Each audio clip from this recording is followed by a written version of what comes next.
That line, it still echoes in my head sometimes. I never asked you to save me. She looked me dead in the eye, said it with a chilling calm, just 6 weeks after I'd drained every dollar I had, every single penny, just to keep her alive. 23 years of marriage. 2 kids. A mortgage I busted my back to pay off early, all to make sure we were secure. And that was my reward. You see, Sarah, my wife of over 2 decades, walked out with another man. And my own daughter, Olivia, stood right there, in my living room, telling me I was selfish for being hurt. Can you believe that? Selfish. The only reason I didn't completely fall apart in that moment, the only reason I'm still standing, is my son, Owen. He was the only one who didn't lose his mind. I filed for divorce that very night. And when I told them to get out of my house, I meant it with every fiber of my being. People ask me sometimes, even now, if I regret it. If I went too far. If I should have been the bigger person. Honestly, I sleep better now than I have in years. So, you tell me. The insidious thing about a long marriage is you stop seeing the signs. You think you know someone so completely that the idea of looking for red flags just disappears. Sarah and I met in college. Got married young.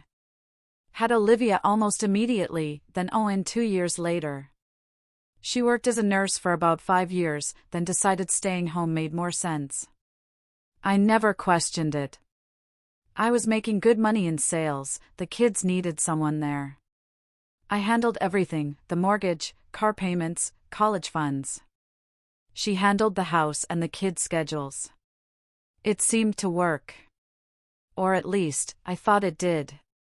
Looking back, I can see how I became the ATM, and she became the beneficiary. But you don't see that stuff when you're in the thick of it. You just keep working, keep providing, because that's what you signed up for.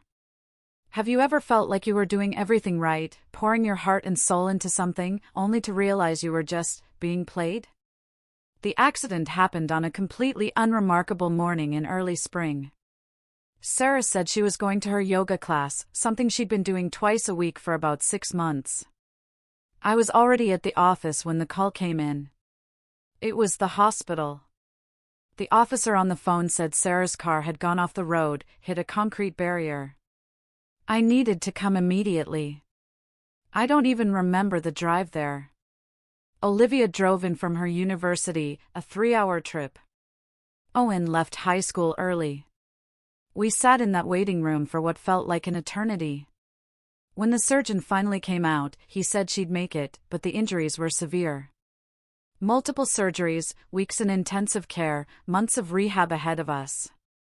The bills started piling up before she even left the ICU. Our insurance had a high deductible, $8,000 up front, then they'd cover 80%. Sounds reasonable, right? Until you're looking at surgical fees, specialist consultations, ICU charges running thousands per day, and rehab that wasn't fully covered. I emptied our savings first. Then the emergency fund I'd spent 15 years building. When that ran dry, I took an early withdrawal from my retirement account, eating the penalties. What else was I supposed to do? I maxed out 2 credit cards, paying for things insurance wouldn't touch. I picked up freelance work on weekends, just to keep us afloat. Sarah was in rough shape for weeks. Couldn't walk without help. Couldn't shower alone. Needed medications around the clock. I did all of it. Because she was my wife. Because you don't abandon someone when they're down. I'd help her to the bathroom at 2 in the morning. Drive her to physical therapy 4 times a week. I completely rearranged my work schedule so I could be there. Owen helped when he could, but he was 16, still had school. Olivia came home twice during those months, mostly stayed in her room. Sarah started getting better around the 2-month mark. And that's when things started to feel off. She'd spend hours on her phone, supposedly joining some support group for accident survivors. Going out for coffee with people I'd never heard of. I figured it was part of her healing process, that she needed to talk to people who understood. But she started pulling away from me. Our conversations got shorter. She stopped asking about my day. She'd flinch when I touched her shoulder.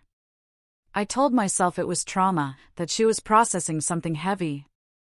So, I gave her space. Then, one night, she sat me down in the living room. Both kids were there. She said she wanted a divorce. Just like that. No build-up. No counseling. Nothing. She said she'd been unhappy for years, that the accident made her realize life was too short for a marriage that didn't fulfill her. She wanted freedom. New experiences. A chance to actually live. I sat there, completely silent.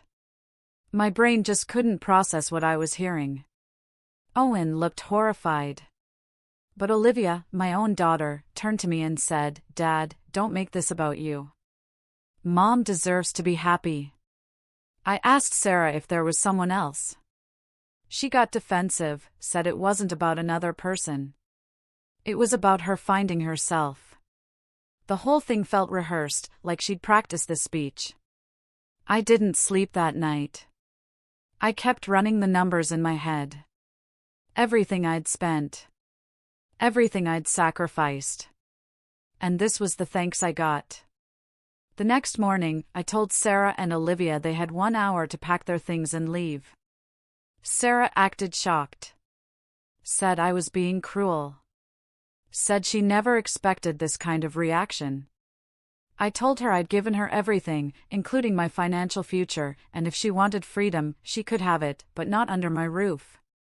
Olivia started crying, called me selfish, said I was punishing Mom for being honest. I looked at her. "You're 19 years old," I said. "You picked a side. Now live with it." They both left that afternoon. Owen stayed with me. He didn't understand what was happening, but he knew Mom was wrong. That kid saw what I couldn't see yet. The house felt empty, but also lighter. I couldn't explain it, but for the first time in months, I didn't feel like I was drowning. That night, I couldn't stop thinking about how cold Sarah had been. How calculated the whole divorce conversation felt. If she was really just finding herself, why the rush? Why the defense when I asked about someone else? So, I did something I'm not proud of, but I don't regret. We'd always shared the desktop computer in the home office. Same passwords. Same accounts. Nothing hidden, because we trusted each other. I logged into her email. It took me about 10 minutes to find what I was looking for. Messages to someone named Mark, going back 7 months. 7 months. That meant it started 2 months before the accident. I read through them and my hands started shaking. This wasn't some emotional affair that got out of hand. This was a plan. I'll spare you the details, but the tone was clear as day. I was the backup. The wallet. The safety net. While she figured out her exit strategy. One message, right after the accident, said something about making the most of the recovery time. Another, from just a month ago, talked about how I'd taken out loans, and how that was pathetic. Pathetic. She called me pathetic to this guy, while I was literally helping her recover. I sat there staring at the screen until the sun came up. I wasn't angry anymore. I was clear. I finally understood exactly who I'd been married to. And I knew exactly what I was going to do next. I spent the next 3 days going through everything. Every email. Every text backup. Every shared document on that computer. What I found wasn't just an affair. It was a blueprint. Mark wasn't some random guy she met at her support group. He'd been in her yoga class since last fall. The messages made it clear they'd gotten close long before the crash.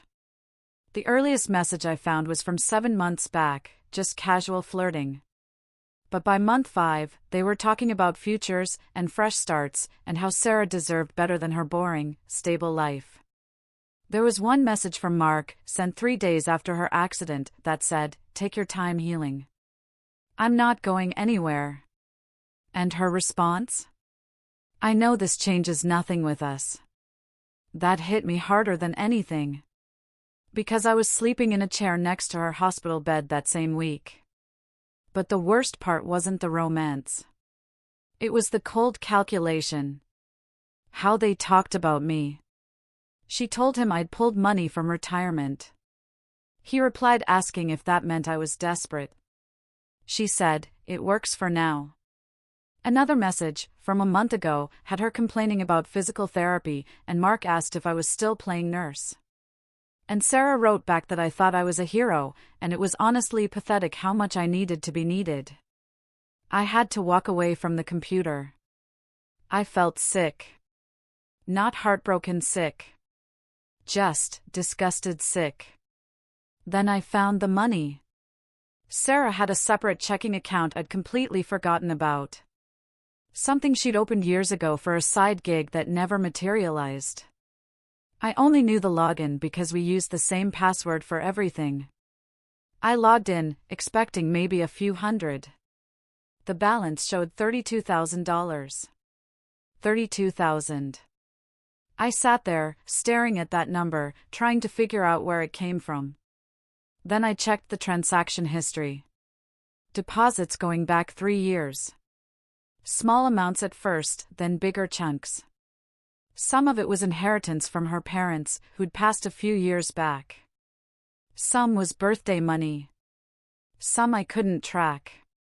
But the point is, she had $32,000 sitting there while I was draining my retirement and maxing out credit cards to pay her medical bills. She didn't offer a single cent. Not one. I checked the dates of my biggest withdrawals against her account activity. Nothing. She just watched me drown financially and said nothing. I called my lawyer the next morning. His name is Mr. Thompson. Been practicing family law for 30 years. Doesn't waste time on feelings. I laid out everything, the affair, the messages, the secret money, the timeline. He listened, took notes, and then asked if we had a prenup. I said yes. We'd signed one early in our marriage when Sarah's parents were setting up their estate and wanted to make sure their money stayed in the family. Mr. Thompson asked if I had a copy. I found it in our file cabinet that same day. He read through it and stopped on page 4. There was a clause about infidelity. Standard stuff, apparently, saying that if either party committed adultery, the prenup would be void, and assets would be divided according to state law. Sarah had insisted on that clause back then, said it was about protecting the marriage. I'd signed it without thinking twice, because I never planned on cheating. Mr. Thompson looked up at me. He said this changed everything. If I could prove the affair, she wouldn't get the protection she thought she had. I told him to file for divorce immediately. And to update my will while he was at it. I wanted Owen as my sole beneficiary. Olivia got nothing. Mr. Thompson warned me that cutting out a child could be challenged. I told him I didn't care. Make it clear that her choices had consequences. Sarah got served 4 days later. I wasn't there, but Owen told me she called him, screaming, asking what his father was doing, saying I'd lost my mind. She tried calling me 17 times that day. I ignored every single one. Then she started texting. First angry, then desperate, then back to angry. She called me vindictive. Said I was punishing her for being honest about her feelings. Said I'd regret this. I didn't respond to any of it. Olivia sent me a long message, saying I was destroying the family, that Mom made a mistake, but everyone deserves forgiveness, that I was being cruel for no reason. I blocked her number. Owen asked me if I was okay. I told him I'd never been clearer about anything in my life. Mr. Thompson moved fast, filing motions, requesting financial disclosures, citing the prenup clause. Sarah hired her own lawyer, and they pushed back hard, claiming the affair started after we'd emotionally separated, that the prenup shouldn't apply. It was exactly the kind of legal dance I expected. Then things got worse. I was at work one afternoon when 2 police officers showed up asking for me. My boss looked panicked. I walked outside with them, and they said they needed to ask me some questions about a domestic violence report. I actually laughed, because I thought they had the wrong person. But then they said Sarah's name. She'd filed a report claiming I'd physically harmed her during her recovery. That I'd been rough with her during care at home, that I'd grabbed her arm hard enough to bruise. That she'd been afraid to say anything because she was dependent on me. I stood there, completely frozen, because this was insane. The officers asked if I'd ever laid hands on her. Never, I said. Not once. Not even close. They asked if anyone could confirm that. I said yes. My son, Owen, was home most of the time. Plus, I had my work schedule showing I was barely home except to help with appointments. One of the officers seemed skeptical of the whole thing. He asked when these incidents supposedly happened, and the dates Sarah gave didn't match up with my schedule at all. I offered to show them everything, my calendar, my work logs, the physical therapy appointment record showing her actual therapist was the one doing the sessions. They took notes and said they'd follow up. I called Mr. Thompson the second they left. He said this was a tactic. A bad one, but still a tactic, to make me look dangerous and gain leverage in the divorce. Owen heard about the police visit from a neighbor and came home furious. He said Olivia had to know about this, that there was no way Mom filed a false report without talking to her first. I told him to let it go, that the truth would come out. But Owen's sharper than I give him credit for. He went into Olivia's old room, where she'd left some stuff, found her old laptop she'd forgotten in the rush. It was still logged into her messages. He came downstairs 20 minutes later with the laptop open. "Dad," he said, "you need to see this." It was a conversation between Sarah and Olivia from a week earlier. Olivia had asked if this would be enough to get the money. Sarah replied that it should be, that she wasn't losing everything because of some stupid clause. There were more messages, talking about how the police report would shift things in court, how I'd have to settle to avoid a trial, how they just needed to make me look unstable. Owen was shaking when he showed me. He couldn't believe his own sister would do this. I took screenshots of everything and sent them straight to Mr. Thompson. The next day, Mr. Thompson forwarded everything to the prosecutor's office. Filing a false police report is a crime, and conspiracy to file one is even worse. The detective who'd come to my house called me back. He said they'd reviewed my evidence and the inconsistencies in Sarah's story. They were closing the domestic violence case with no charges. He also said the false report was being referred for potential charges against Sarah and possibly Olivia. I didn't feel victorious. I just felt tired. Sarah called me that night from a number I didn't recognize. Caller ID showed as blocked, and I only picked up because I thought it might be work. She was crying, saying this had all gotten out of hand. That she never meant for things to go this far. I told her, "You called the cops on me with a fake story. You involved our daughter in a crime. This is exactly as far as you meant it to go." And I hung up. 2 weeks later, Mr. Thompson called. Court date was set, discovery was complete, and he had everything he needed. He told me they tried to bury me and buried themselves instead. That I just needed to stay calm in court and let him handle it. I wasn't worried about staying calm. I was past anger by then. I just wanted it done. The courtroom was smaller than I expected. Just a regular room with wood paneling and fluorescent lights that made everything look tired. Sarah sat at the opposite table with her lawyer, wearing a navy dress and minimal makeup, probably trying to look sympathetic. Olivia wasn't there. Mr. Thompson had warned me she'd likely stay away since showing up could make her look more involved in the false report conspiracy. Owen sat behind me in the gallery, and I could feel him watching everything, like he was memorizing it. The judge was a woman named Judge Hayes, probably in her late 50s, with reading glasses on a chain and an expression that said she'd seen every trick in the book. Mr. Thompson had told me she was fair, but didn't tolerate games, which was exactly what I needed. Sarah's lawyer started by painting me as controlling. Said I'd used the medical crisis to establish financial dominance, that Sarah had felt trapped and afraid. It was a performance, and not a good one. Then Mr. Thompson stood up and methodically destroyed every word. He presented the timeline of the affair, showed it started months before the accident, entered the text messages between Sarah and Mark into evidence.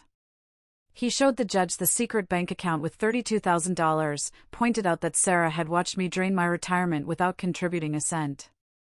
Then he brought up the prenup, explained the infidelity clause, and showed how Sarah had tried to weaponize a false police report to gain leverage. The judge read through the messages herself, and I watched her face change from neutral to something colder.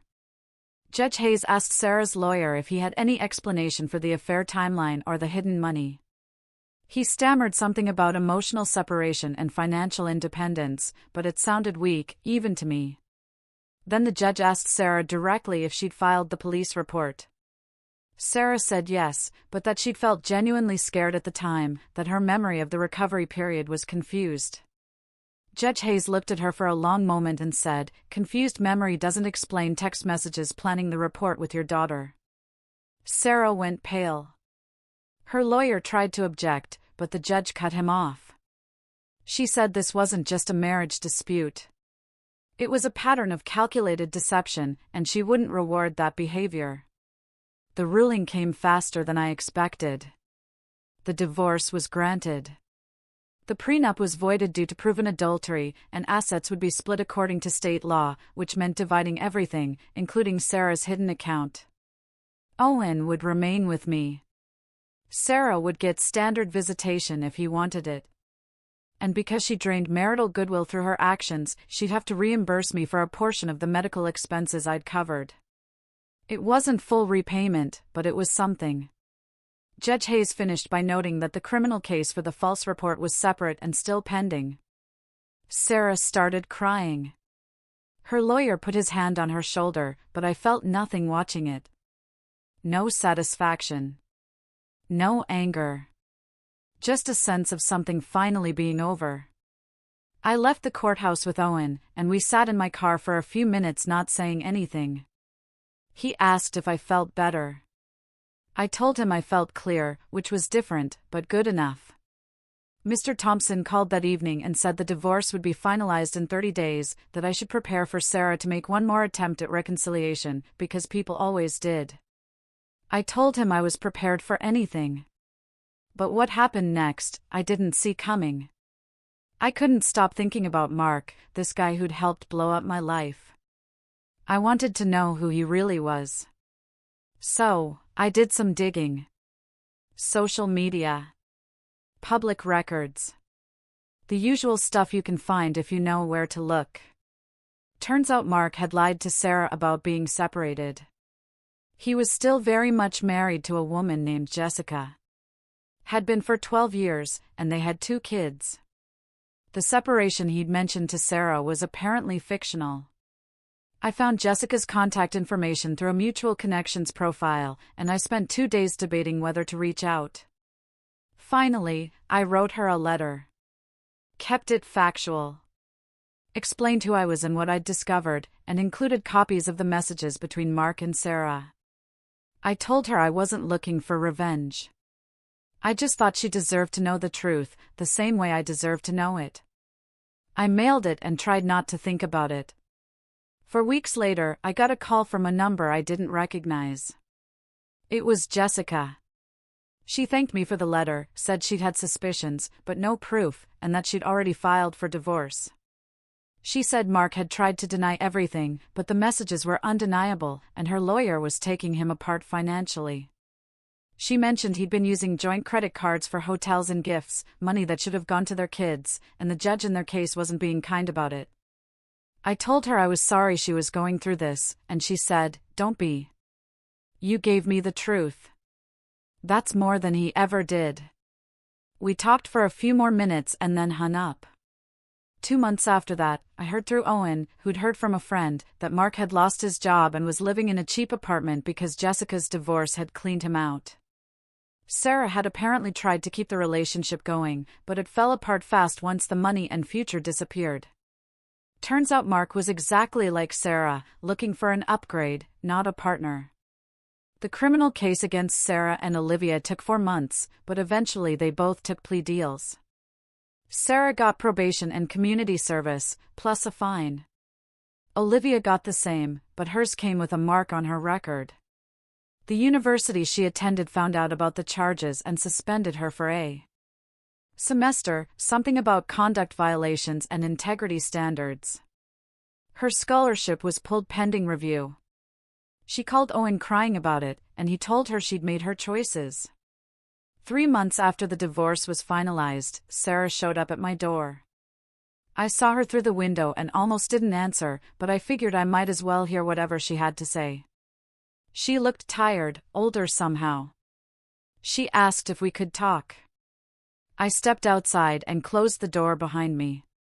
She said she'd made mistakes, that she'd been confused and scared after the accident, that she wanted to fix things. I asked her if she was serious, and she said yes, that we built a life together, and it didn't have to end like this. I told her, Sarah, you had $32,000 and watched me go broke. You planned to leave me while I was taking care of you. You filed a false police report. There's nothing to fix. She started crying and said she knew she'd messed up, but people deserve second chances. I said, you're a grown woman with a nursing degree and a working car. You'll figure it out. And I went back inside. Olivia showed up 3 weeks later. Same thing, standing on my porch, looking miserable. She said she was sorry, that she'd been manipulated by Mom, that she needed help with tuition since her scholarship was gone. I looked at my daughter and felt nothing but distance. I told her she was an adult. That she picked a side and helped file a false criminal report against me. And that choices had consequences. She said I couldn't just cut her off, that I was her father. And I said, I'm Owen's father, too, and he's the one who stood by me. The college fund goes to him now. She called me cruel. And I said, no, I'm just done being the person everyone uses. She left, and I haven't heard from her since. Owen asked me once if I'd ever forgive either of them. I told him forgiveness wasn't the issue. Trust was. And they burned that completely. He nodded like he understood. These days, I'm rebuilding. The money is slowly coming back. Work is steady. And the house is quieter, but peaceful. Owen's a senior now, and we're already looking at colleges. He wants to study engineering, and I told him I'd support whatever he chooses. I sleep through the night now. Don't wake up feeling like I'm drowning in problems that aren't mine. People ask if I regret how hard I went after Sarah and Olivia. If I feel bad about Jessica's situation with Mark. If I should have been more forgiving.